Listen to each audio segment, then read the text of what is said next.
사람의 범죄로 말미암아 사망이 그 한 사람을 통하여 왕 노릇하였은즉 더욱 은혜와 의의 선물을 넘치게 받은 자들은 한 분 예수 그리스도를 통하여 생명 안에서 왕 노릇하리로다. 아멘. 나는 전능하신 아버지 하나님 천지의 창조주를 믿습니다.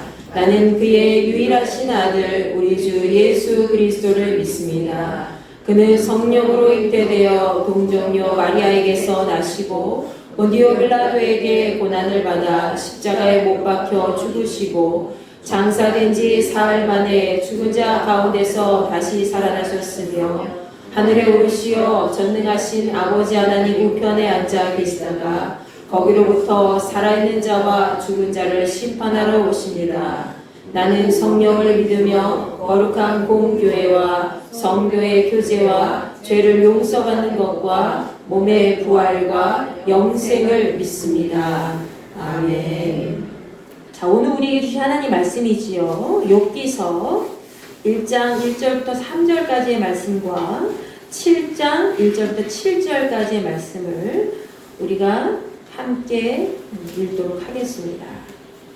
우스 땅에 욥이라 불리는 사람이 있었는데 그 사람은 온전하고 정직하여 하나님을 경외하며 악에서 떠난 자더라. 그에게 아들 7과 딸 셋이 태어나니라.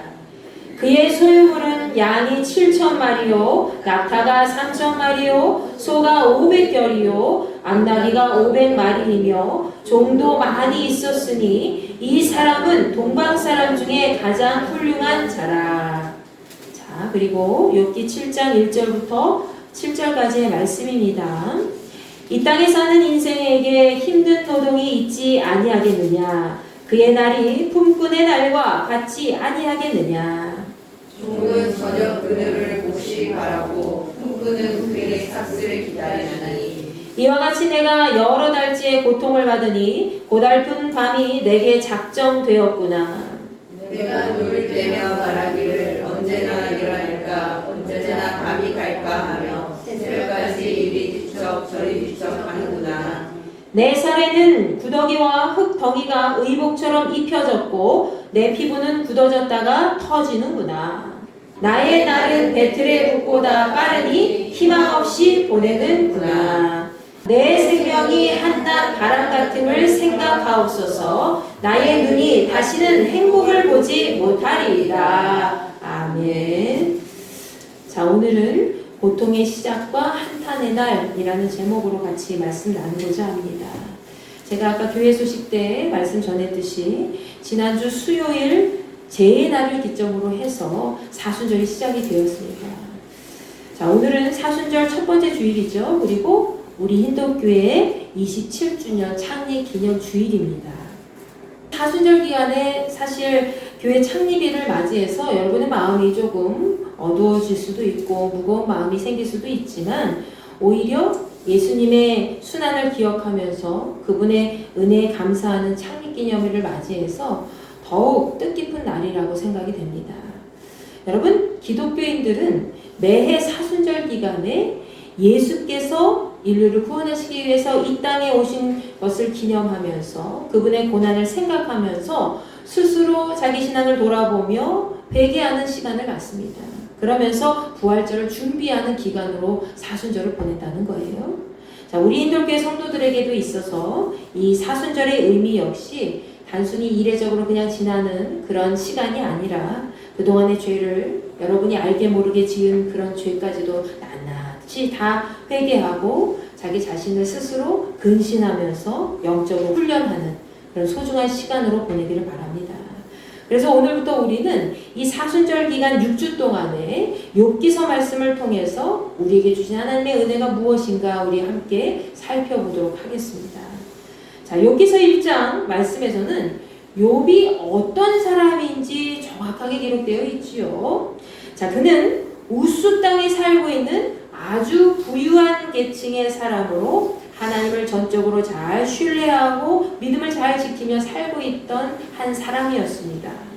욥기서 1장 1절 말씀에서 그가 살고 있는 우스 땅은 현재 우리가 거하고 있는 세계 지도를 통해서 쉽게 찾을 수 있는 것이 아닙니다. 그래서 명확한 이치를 확인할 수가 없어요. 그러나 이 성경 속의 지리를 연구하는 많은 학자들이 우스 땅은 이스라엘 땅의 바깥쪽에 위치해 있을 가능성이 높다라고 이야기를 합니다. 이 설명이 신빙성이 있는 이유는 바로 그의 친구들을 보면 알 수가 있어요. 그 출신이 어떻죠? 자, 욥의 친구들은 대만 사람 엘리바스, 또 수아 사람 빌닷, 그리고 나아만 사람 소발이라고 되어 있습니다. 자, 그들은 보통 에돔 지역이나 아니면 아라비아 북부 지역과 연관되어 있는 곳에서 거주하고 있는 사람들이죠. 그래서 그 지역 출신으로 이방인이라는 것을 알 수가 있습니다. 여러분, 옛부터 이스라엘 사람들은 선민의식이 굉장히 강했죠. 그래서 이방인들과 쉽게 어울리지 못하고 살아갔습니다. 그러나 그들을 친구로 두었다면 욥이 워낙 전부터 성품이 좋았던 사람이라는 것을 우리가 또 확인할 수 있지만, 또 한편으로는 욥 역시 완전한 이스라엘 사람이 아닐 가능성도 있겠구나라고 우리가 추측할 수가 있죠. 그러나 여기서 중요한 것은 뭐예요? 욥이 지금 이스라엘 밖에 거주하면서 이방인 친구들을 두었음에도 불구하고 그가 하나님을 온전히 신뢰하고 하나님께 인정받는 그런 삶을 살고 있었다는 것이죠. 자, 오늘 본문 말씀 1절을 다시 한번 살펴보면 그는 우스 땅에 살면서 온전하고 정직하여 하나님을 경외하며 악에서 떠난 자라고 기록이 되어 있습니다. 이 말을 다시 쉽게 풀어서 설명하면 그는 흠잡을 것이 없는 사람이라는 거예요.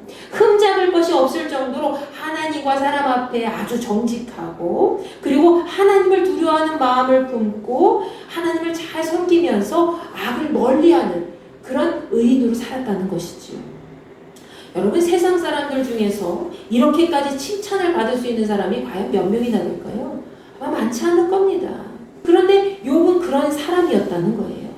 또한 욥은 다복한 가정을 갖고 있었죠. 2절 말씀에서는 그에게 아들 7명이 있었고 딸 3명이 있었다 라고 기록되어 있습니다. 자, 아들과 딸 합해서 모두 몇 명이에요? 10명씩이나 자식들을 두었죠. 그뿐만 아니죠. 3절 말씀에서는 그의 소유물이 대단히 많다는 것을 확인시켜 줍니다.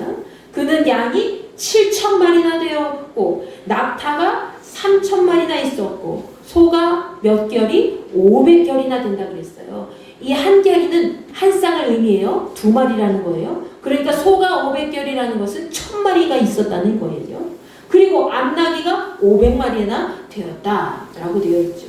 또 그에게는 그 모든 재산을 함께 다스리며 일을 하는 종들도 굉장히 많이 있었다라고 되어 있어요. 쉽게 말해서 그는 가족들과 재산이 많은 사람이면서 하나님을 잘 섬기는 믿음의 사람이었다는 것을 알 수 있지요. 여러분, 3절 말씀에서는 그가 동방 사람 중에 가장 훌륭했다고 하였습니다. 이 말을 다른 말로 하면 뭐지요? 그는 동방 지역에서 가장 최고의 부자라는 거예요. 동방에서 최고의 부자. 어느 한 나라가 아니라 그 동쪽에 있는 모든 나라 합해서 최고의 부자라는 거예요. 자, 어쩌면 그 당시의 상황을 살펴보았을 때에 지금의 삼성가나 아니면 현대가보다도 개인적으로 훨씬 더 많은 부를 축적한 사람이라고 볼 수 있지요. 그런데 이렇게 동방에서 알아주는 부자였고 하나님을 잘 섬겼던 욥에게 어느 날 갑자기 뜻하지 않은 일이 생깁니다. 하루는 욥의 모든 자녀들이 욥의 큰 아들 집에서 음식과 포도주를 먹고 마시면서 즐거운 시간을 보내고 있을 때였습니다. 여러분, 우리를 힘들게 하는 시험은 때때로 우리가 이렇게 넉넉고 세상에 심취해 있을 때 우리에게 찾아오는 경우가 굉장히 많이 있습니다.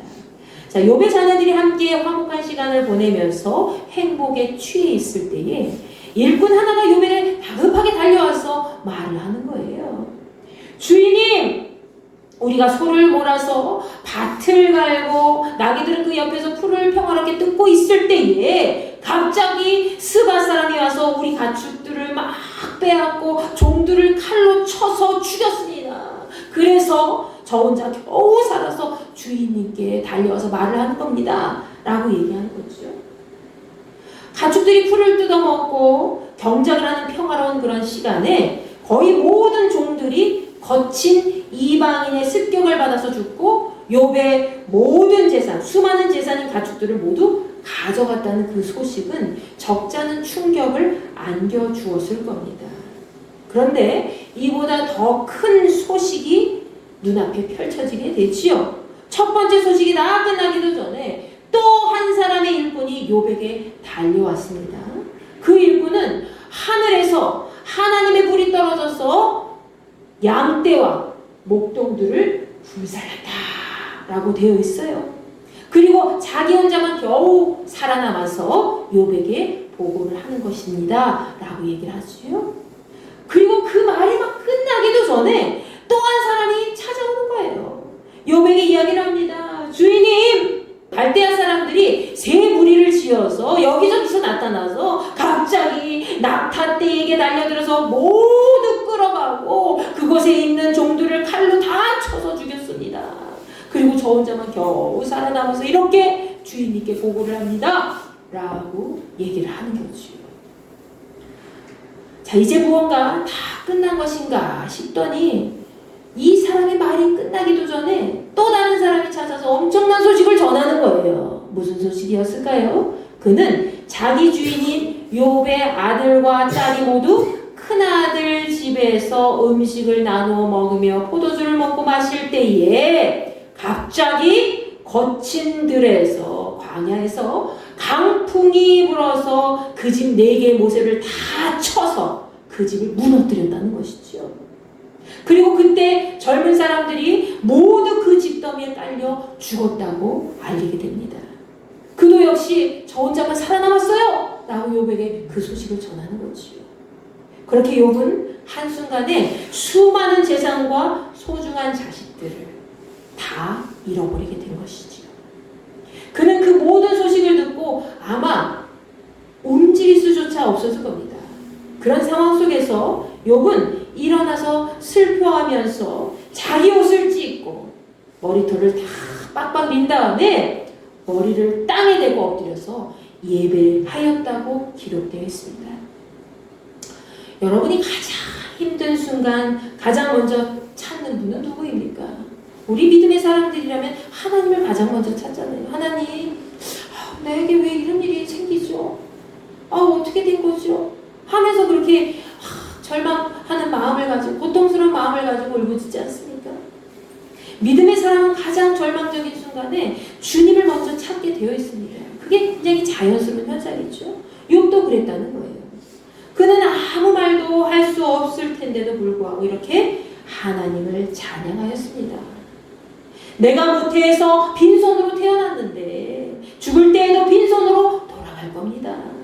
주신 분도 여호와 하나님이시요 가져가신 분도 여호와 하나님이시니 하나님의 이름을 찬양할 뿐입니다 라고 얘기하는 거죠. 그리고 그는 이 모든 어려움을 당하고서도 죄를 짓지 않고 하나님을 향하여 원망하지 않았습니다. 사람이 회복이 불가능한 일을 경험하게 되면 어떻게 돼요? 사실 하나님부터 원망하게 되어 있어요. 회복이 불가능하고 내 자식들이 일이 다 안 돼. 그리고 계속 아파. 그리고 내 남편도 내 아내도 자꾸 힘든 일이 자꾸 생기고 집이 그냥 거의 쫄딱 망하게 생기고 재산도 탕진하고 모든 것이 다 그냥 좋지 않아요. 그럼 어떻게 되죠? 여러분?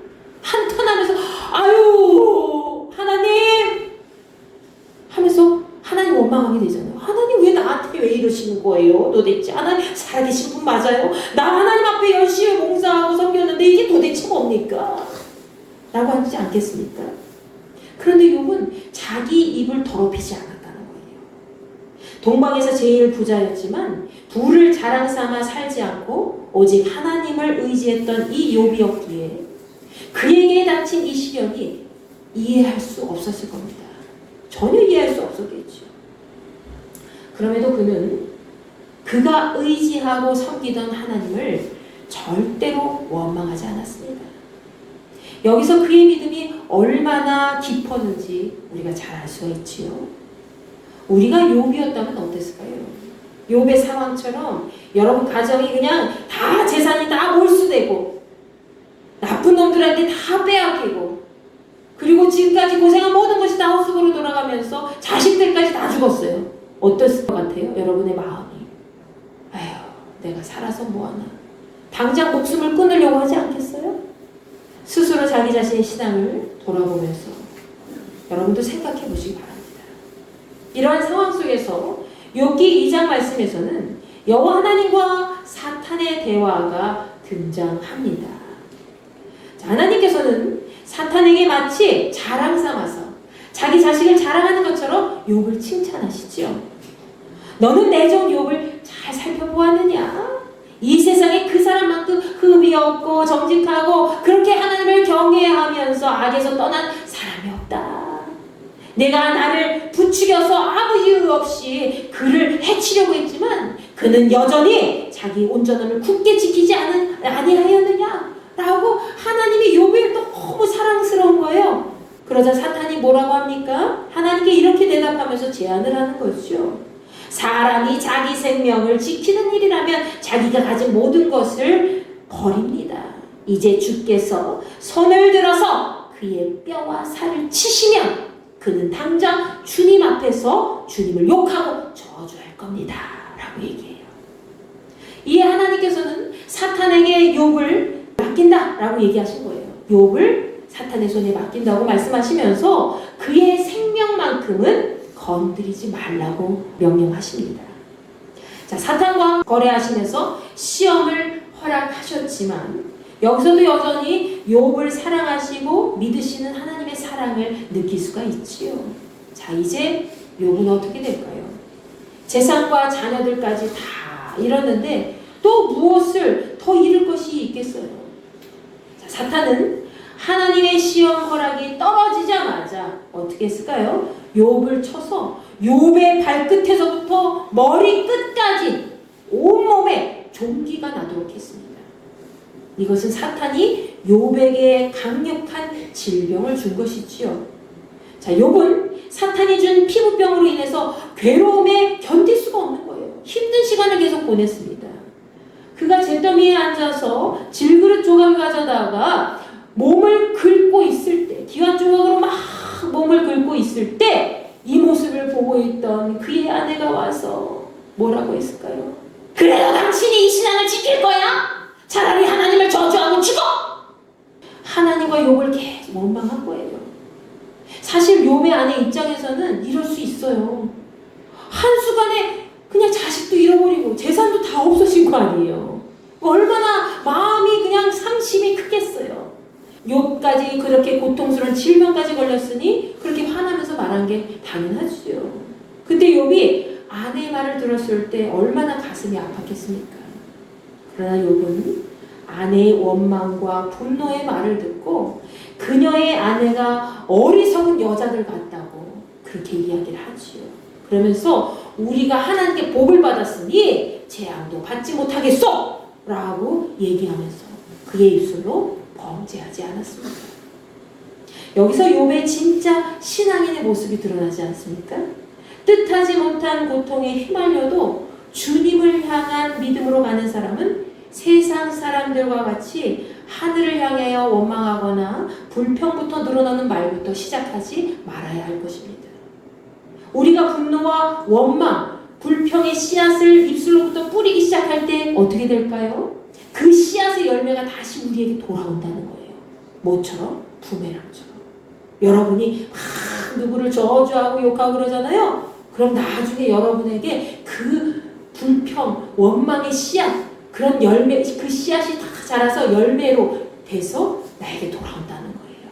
그러니까 여러분은 어떤 말을 해야 돼요? 다른 사람도 축복해주는 거예요. 아유, 우리 할인이 잘 될 거야. 우리 신숙자 권사님 건강하게 오래오래 행복하게 살아가실 거야. 좋은 말을 내뱉는 거예요. 그럼 그 좋은 말의 씨앗이 어떻게 돼요? 그 사람한테도 가지만 그게 열매가 잘 자라서 누구한테 다시 돌아와요? 나에게 다시 돌아오는 거예요.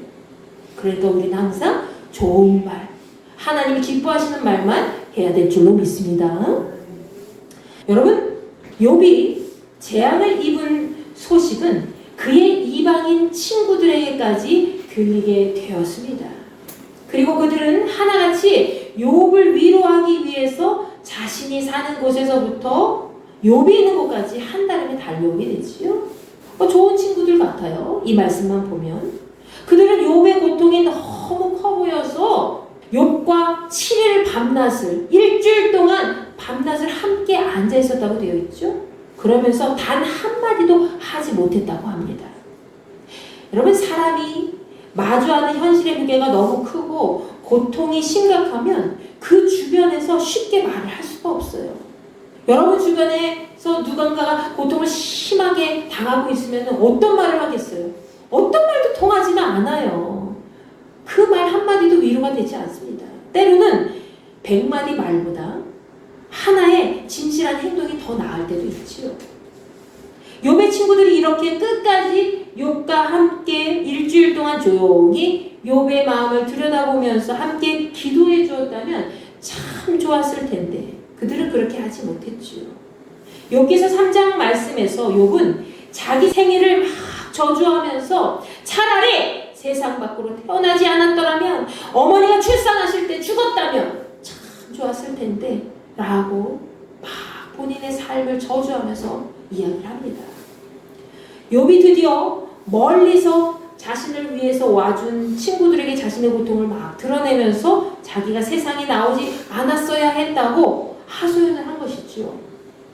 자, 그러자 그의 친구 중에서 제일 나이가 많은 사람이 있었는데 그 사람 바로 엘리바스라는 사람이었어요. 이 사람이 마침내 입을 열어서 욥을 책망하기 시작합니다.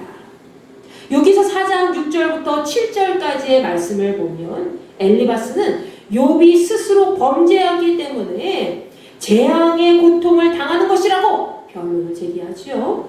하나님을 경외하는 것이 자네에게 힘을 주지 않았는가? 자네의 소망은 흠없는 삶이 아니었던가? 생각해보게 죄 없이 망한 자가 있었나? 정직한 사람이 갑자기 죽었나? 자네가 죄를 지었기 때문에 정직하지 못했기 때문에 하나님의 재앙을 받을 거야 라고 얘기한 거예요.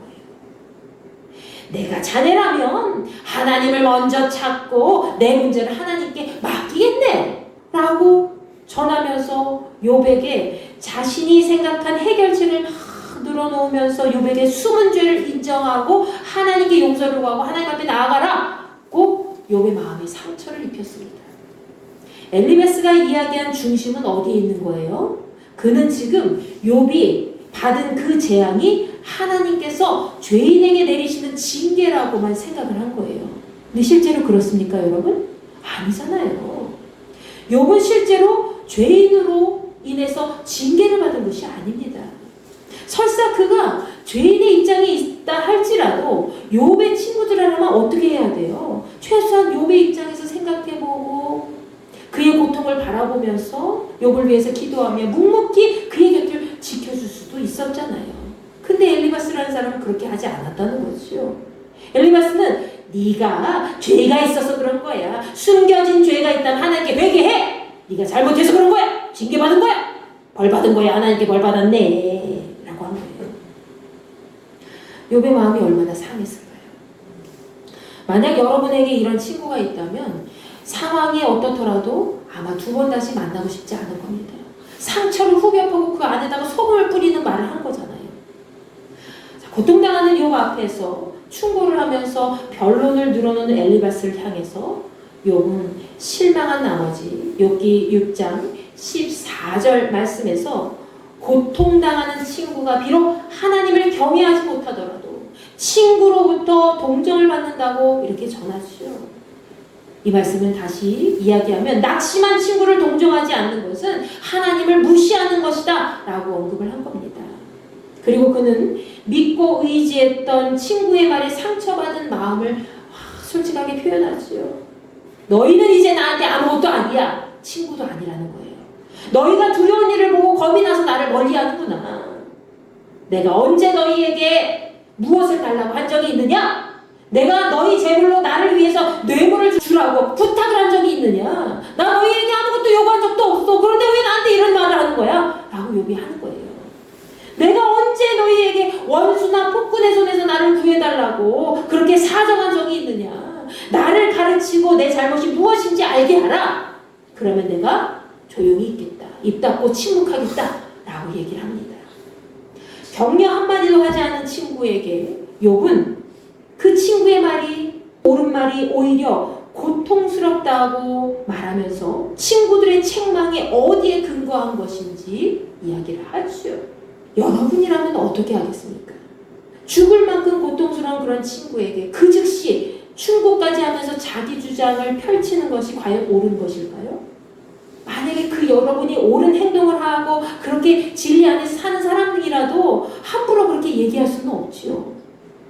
그 말이 설사 옳은 말이라 하더라도 일단 친구의 마음을 먼저 살펴줘야 되고, 그리고 얼마나 고통스럽냐, 얼마나 힘드냐고, 다 지나갈 거야 하면서 말 한마디라도 따뜻하게 위로해주고, 그런 것이 친구의 역할이죠. 근데 이 친구들은 전혀 그렇지 않았다는 거예요. 마음이 너그럽지 못한 인간은 그럴 수밖에 없습니다. 그들은 대부분 남이 잘 되는 꼴을 못 봐요. 자기 마음이 너그럽지 못하기 때문에, 자기 생각만 옳다고 생각하기 때문에 다른 사람이 어떤 고통을 당해도 그래서 아유 잘 됐구나. 그리고 다른 사람 잘 되면 뭐야 짜증나 죽겠어. 그렇게 되는 거예요. 다른 사람이 뭐 못난 일을 당하면, 어떤 일을 당하면 한참 마음 한켠은 아유 저 사람 잘못한 일이 있겠지. 그래서 벌 받는 거야. 라고 생각하는 게 그 인간의 못된 심보예요. 악한 인간의 마음이 있기 때문이지요. 욥은 이제 오늘 본문 7장 말씀에 언급되어 있듯이 자신의 고통을 홀로 토로하며 울부짖습니다. 욥기서 7장 1절 말씀을 보면, 그는 이 땅에 사는 인생들에게 힘든 노동이 따른다고 이야기하면서 세상살이가 참 날마다 힘든 일을 해야 할 만큼 쉽지 않다라는 것을 언급하죠. 그 인생은 하루해가 막 지길 바라는 종과 같고, 그리고 일당받기를 계속 바라는 품꾼과도 같다는 거예요. 자신이 여러 날 동안 고통을 받고 있으니 밤마다 당하는 이 고통이 운명처럼 정해진 것처럼 이미 작정되어 있었다고 이야기를 하지요. 욥이 당한 이 고통이 얼마나 큰지 그는 자리에 누울 때가 되면 언제 일어날지 막 생각하고, 아유 내가 그냥 여기서 죽었으면 좋겠다 라고 생각하는 거예요. 자리에 누워서 잘 때가 되면 편히 쉬는 것이 아니라 언제 일어날까 이런 생각하고, 밤은 왜 이리 또 긴지 새벽낮까지 이리 뒤척 저리 뒤척 한다고 자신이 그만큼 힘들다는 것을 표현하고 있죠. 그의 살갗은 어떻습니까? 다 굶어서 터져서 아물기를 반복하고 그러다가 구더기가 가득하다고 이야기하죠. 이게 살갗이 계속 종기가 나서 피가 나올 정도로 긁고 또 딱쟁이가 앉고 그렇게 반복하면서 거기서 구더기가 나오고 그렇다고 얘기를 하는 거예요. 자기 생명은 직무를 짜는 배틀의 북보다도 빠르게 지나가니 나에게는 희망도 없다. 사랑할 소망이 없이 지나간다. 라고 한탄하고 있었던 거죠. 그리고 그는 자기 생명이 한낱 바람과 같다면서 인생의 허무함을 하나님 앞에 토로하며 자기가 더 이상 인생의 행복을 보지 못할 것이라고 아주 절망감에 사로잡힌 말까지 하게 됩니다. 말하자면 여러분 중에 한 사람이 아유 나 앞에 남은 인생 아무 소용없어. 아유 진짜 나같이 불쌍한 인생이 없고 처량하고 아유 나에게 이제 더 이상 행복은 없어. 그렇게 얘기했다는 거예요. 여러분, 인간이 절망의 상황으로 치닫게 되면 어떻게 되는지 아십니까? 죽음의 위기 앞에서 모든 것을 포기하게 됩니다. 욥은 지금 그런 심정으로 하나님 앞에 홀로 이야기를 한 거죠. 신앙이 아무리 깊었어도 욥 역시 자신의 삶 전체가 무너지고 흔들리는 상황 속에서 아무런 소망도 품을 수가 없었습니다. 그러나 그때에도 욥의 훌륭한 점은 뭐예요? 욥의 훌륭한 점은 뭐예요? 그가 하나님을 완전히 떠나지 않았다는 거예요. 홀로 있어도 계속해서 하나님 앞에 자기 마음을 토로하지 않습니까? 그러면서 입으로 범죄하지 않으려고 계속 노력했다는 것입니다. 사랑하는 자식들도 모두 잃어버리고 집도 재산도 모두 잃어버린 그 욥의 삶이 앞으로 어떻게 펼쳐질지 남은 이야기는 다음 시간에 계속 하게 될 겁니다. 19세기 미국에서 복음주의 설교자이자 신앙 지도자였던 사람이 있었습니다. 굉장히 유명한 한 분이었죠. 그의 이름은 여러분이 잘 알고 있는 미국 침례교회의 평신도 설교자였던 무디 목사님이었습니다. 드와이트 라이먼 무디 목사님이었죠. 자, 이분은 1870년대 기독교 복음주의 운동에 큰 영향을 미쳤던 한 분이었습니다. 그분은 유럽과 미국 전역을 돌아다니면서 부흥회를 다 열면서 부흥회를 개최하면서 많은 사람들에게 그 복음의 핵심을 전파하면서 그들을 구원했던 한 분이었다는 거예요. 그런데 이런 무디 목사님 옆에는 그의 절친한 친구가 있었으니 누구였을까요? 무디 목사님을 전적으로 후원하면서 독실한 그리스도인으로서 잘 하나님을 섬겼던 그런 호레이쇼 스페포드라는 사람이었습니다. 자, 무디 목사님의 친구 이 호레이쇼 스페포드는 미국 시카고의 성공한 법률 회사에서 탁월한 변호사로 이름이 이미 알려진 사람이었습니다. 그리고 대학 강단에서 법리학 교수로도 활동했던 유명한 사람이었죠. 자, 이 스페포드는 사회에서도 열심히 자기 역할을 수행했을 뿐만이 아니라 교회 내에서도 주일학교 교사로 회계 집사로서 열심히 활동하면서 신앙인으로서 타의 모범이 되는 그런 삶을 살아왔습니다. 그런 그에게 두 번의 시련이 닥쳤으니 그것은 바로 1871년 그에게 있던 4살 배기 사랑하는 그 아들이 급성 감염병에 걸려서 죽은 거예요. 사랑하는 아들이 4살 배기짜리 뿐이 안 되는 그 귀한 아들이 죽었으니 얼마나 마음이 아팠겠어요. 근데 얼마 지나지 않아 또 다른 사건이 또 터지죠. 시카고에 대화재 사건이 터진 거예요. 그래서 그가 갖고 있던 전 재산을 모두 잃어버린 그런 일을 경험하게 됩니다. 이런 시련 앞에서도 그는 무디 목사님이 섬기는 교회에서 열심히 회계 집사로 충성되게 교회를 잘 섬겼고 자기가 필요한 일들을 하면서 잘 열심히 하나님을 섬기는 것을 놓지 않았습니다. 그런 그에게 이제 1873년 영국에서 열리게 될 무디 목사님의 부흥회에 참석하고자 그는 가족들과 함께 유럽 여행을 가기로 약속합니다. 자, 그럼 그때 그는 당장 해결해야 될 중요한 업무가 있었기 때문에 다른 가족들과 함께 출발하지를 못하는 거예요. 그때 당시에는 배편분이 없었잖아요. 비행기가 없었어요. 그래서 배로 다 이동을 해야 됐는데 어린 4명의 딸이 아들 외에도 4명의 딸이 더 있었거든요. 그 4명의 딸과 자기 사랑하는 아내를 먼저 그 배에 보내면서 나도 곧 따라갈 거니까 먼저 영국에 잘 도착해 있게 라고 얘기를 한 거예요. 그런데 여기서 3번째 시련이 닥치게 됩니다. 아마 여러분은 아실 거예요. 1873년 11월 22일 스페포드의 아내와 딸들을 태운 이 여객선이 영국의 철갑선과 팍 부딪히게 된 거죠. 어떻게 부딪혔을까요? 엄청난 충격을 가하면서 부딪혀서 그 안에 아내와 4명의 딸이 포함이 돼서 226명의 모든 승객까지 다 12분 만에 바닷속으로 가라앉게 된 거죠. 배가 부서지고 그 배는 12분 만에 바닷속으로 가라앉게 되고 그 바닷속으로 그 배에 타고 있던 모든 사람들까지 다 바닷속으로 들어가게 된 거죠. 결국 스페포드의 딸들은 사망하게 되었고 스페포드의 아내만 살게 되어서 그녀는 영국에 도착하자마자 급하게 남편에게 전보를 치게 됩니다. 어떤 소식을 전했을까요? 혼자만 살아남았음이라고 전보를 급하게 친 거예요. 이 소식을 받고 스페포드는 어땠을까요? 눈앞이 캄캄해진 거죠. 하루아침에 자기 자식들 다 잃어버린 거잖아요. 아들을 처음에 잃어버렸고 4명의 딸들까지. 자식도 왜 이렇게 많이 많은지. 바닷속에 다 그냥 가라앉게 됐죠. 그러나 자기가 그렇게 슬퍼할 수만은 없었어요. 누가 있었기 때문에. 자기 아내가 있었잖아요.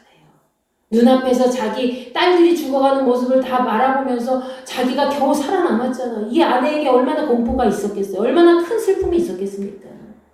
그래서 자신보다 더 깊은 슬픔과 공포 속에 사로잡혀 있는 아내를 빨리 데려와야 되겠다 싶어서 그도 영국을 향해서 출발했습니다.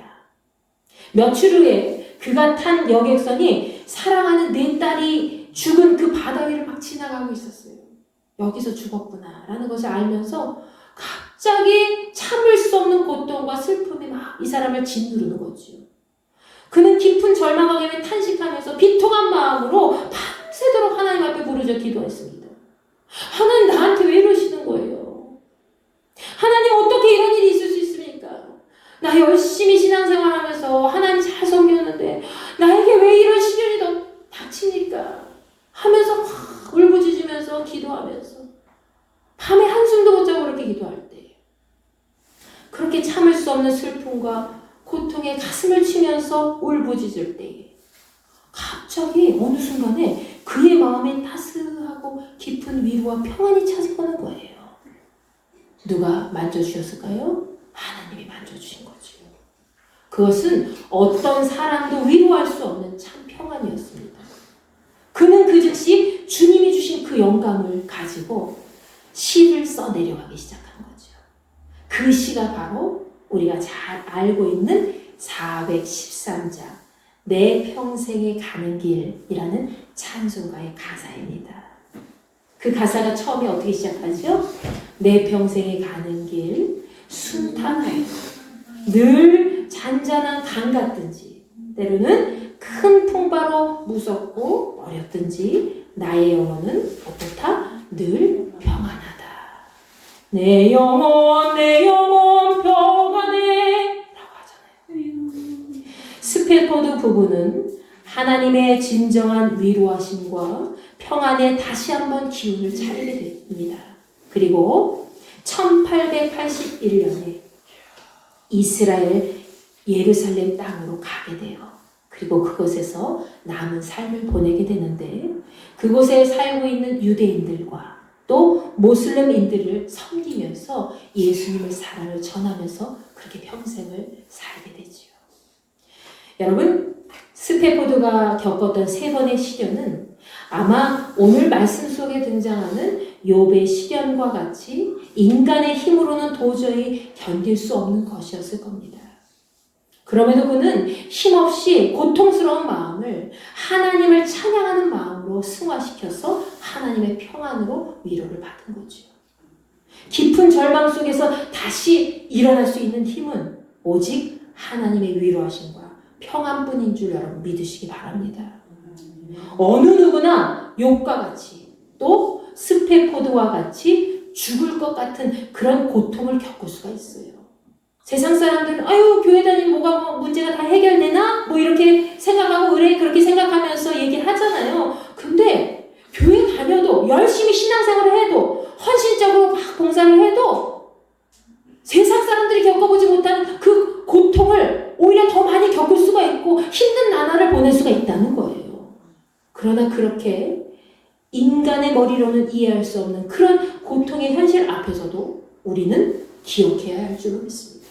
예수께서는 아무런 죄도 없이 세상을 위해서 피를 흘려 고통을 당하시고 죽으셨다는 사실이죠.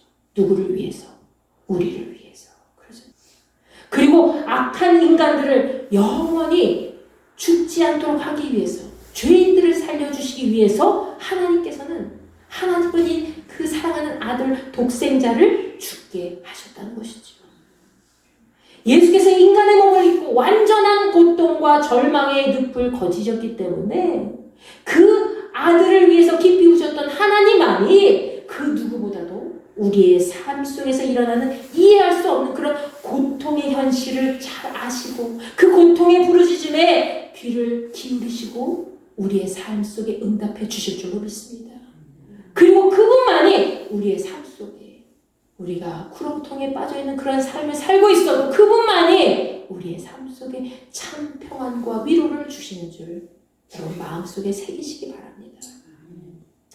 욥이 당했던 것처럼 여러분의 삶 속에 뜻하지 못한 그런 고통이 순간이 있더라도 언제나 여러분의 삶을 붙들어 주시는 그 하나님 아버지의 사랑으로 모든 것을 잘 이겨내시길 바랍니다. 오늘 스탠포드가 하나님의 위로하심과 평안을 얻어서 적은 그 가사가 있는 413장을 우리가 함께 찬양하면서 오늘의 말씀을 마음에 잘 새기길 바랍니다.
오늘 욥과 같이 또 스테포드와 같이 뜻하지 않은 어려움과 고통의 현실 앞에서 주저앉을 수도 있었지만 욥은 그 한마디도 하나님을 원망하지 않고 스테포드 역시 하나님 앞에 절규하며 기도했지만 하나님의 큰 사랑으로 위로함을 얻었습니다.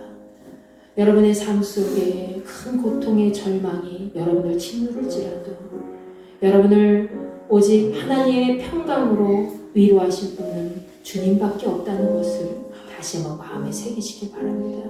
오늘 이 시간 하나님 나의 삶 속에 들이닥쳐오는 그 고통의 현실 앞에서 주저앉지 않게 하시고 절망하지 않게 하시고 오직 주님만 바라보며 다시 한번 일어나 기도하며 찬양하며 하나님 앞에 영광 돌리며 나아갈 수 있는 한 사람이 될 수 있도록 나를 세워 주시옵소서. 여러분 이 시간 이 마음을 품고 주여 한번 외치시고 기도합니다. 주여 아버지 하나님 감사합니다. 저희들 불쌍히 여겨주시어서 세상 가운데 살아갈 때에 정말 우리의 못난 모습으로 인해서 절망하고 또 이해하지 못할 고통의 현실 앞에서 주저앉을 때 참 많이 있을 텐데 아버지 하나님 우리 앞에 닥쳐있는 현실이 너무나도 이해할 수 없는 그런 시련일지라도 우리가 그 앞에서 무너지지 않게 하시고 절망 가운데 빠지지 않게 하시고 오직 우리 주 예수 그리스도를 이 땅 가운데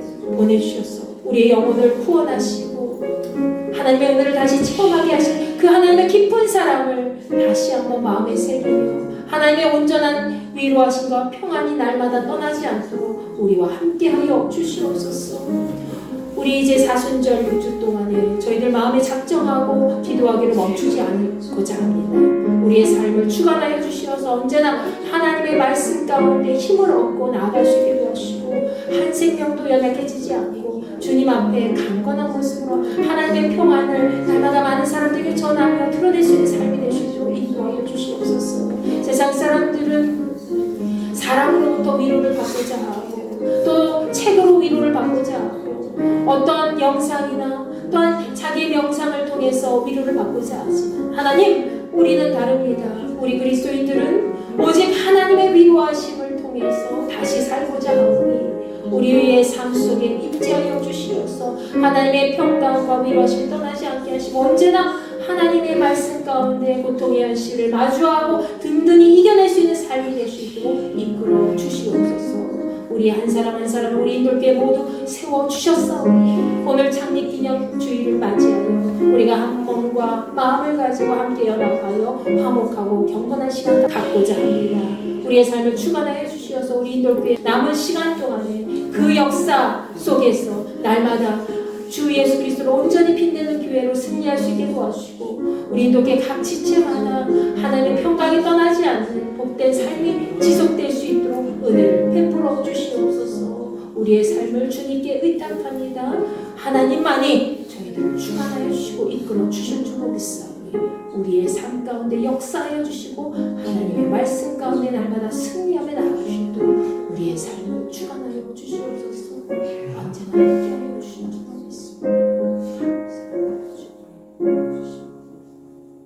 이제는 우리 주 예수 그리스도의 은혜와 하나님의 무한하신 사랑과 성령님의 감화감동 역사 내주교통 위로하심이 날마다 고통의 현실 앞에서 주저하지 않고 다시 한번 하나님의 말씀으로 기운을 차리고 하나님의 참 평안과 위로하심을 받고자 하는 우리 인도교회 모든 지체들과 그리스도인 모두에게 함께하여 주시기를 간절히 축원하옵나이다.